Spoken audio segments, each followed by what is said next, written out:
Luke chapter 22. Now the festival of unleavened bread, called the Passover, was approaching, and the chief priests and the teachers of the law were looking for some way to get rid of Jesus, for they were afraid of the people.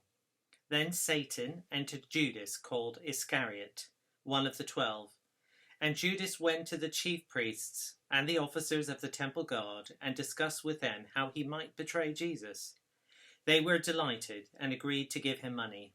He consented and watched for an opportunity to hand Jesus over to them when no crowd was present. Then came the day of unleavened bread on which the Passover lamb had to be sacrificed. Jesus sent Peter and John, saying, "Go and make preparations for us to eat the Passover." "Where do you want us to prepare for it?" they asked.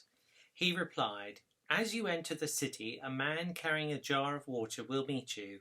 Follow him to the house that he enters, and say to the owner of the house, 'The teacher asks, where is the guest room, where I may eat the Passover with my disciples?'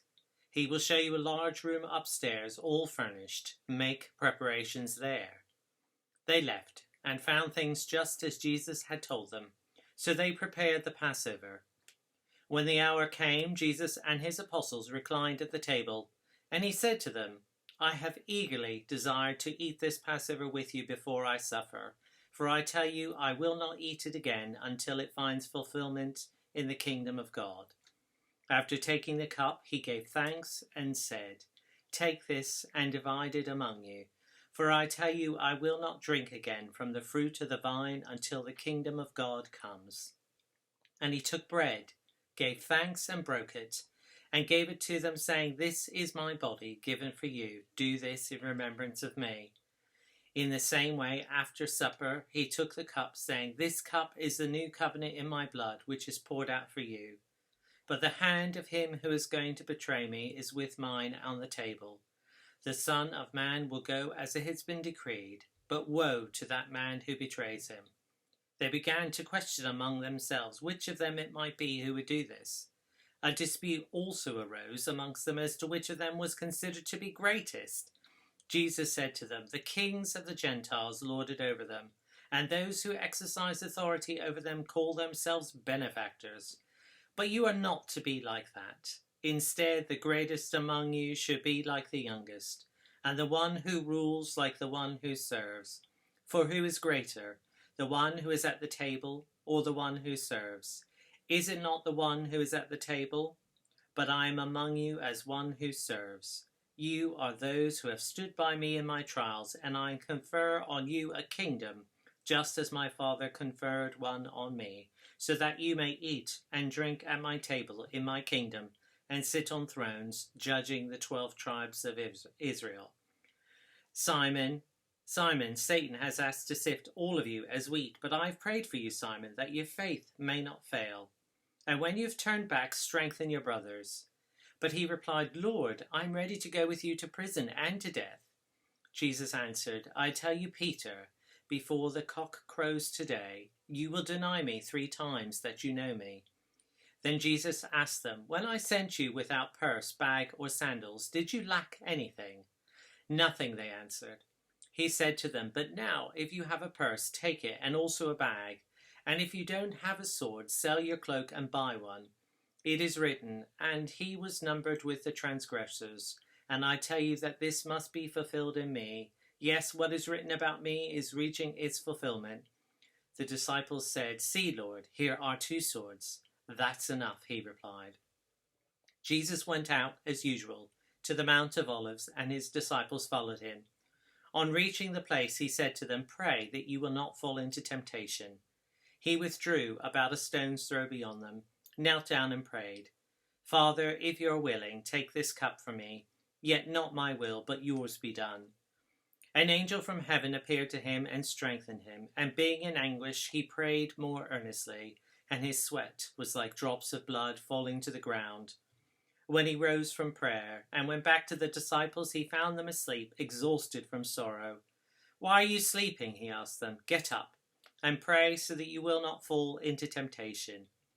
While he was still speaking, a crowd came up, and the man who was called Judas, one of the 12, was leading them.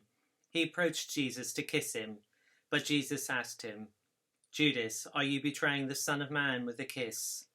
When Jesus' followers saw what was going to happen, they said, "Lord, should we strike with our swords?" And one of them struck the servant of the high priest, cutting off his right ear.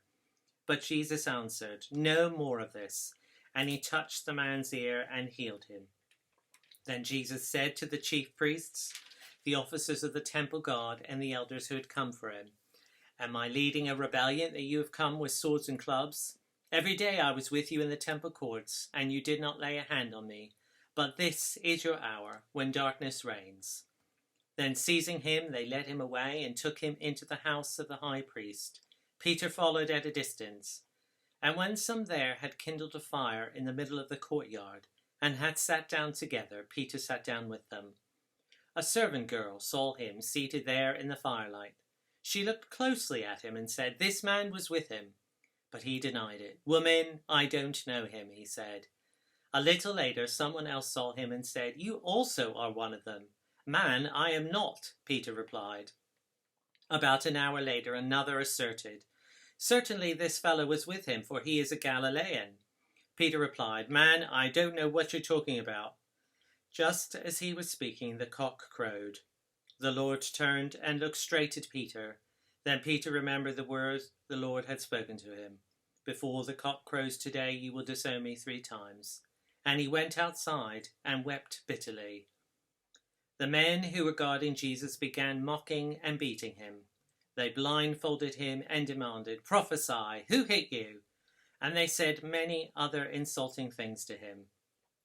At daybreak, the council of the elders of the people, both the chief priests and the teachers of the law, met together, and Jesus was led before them.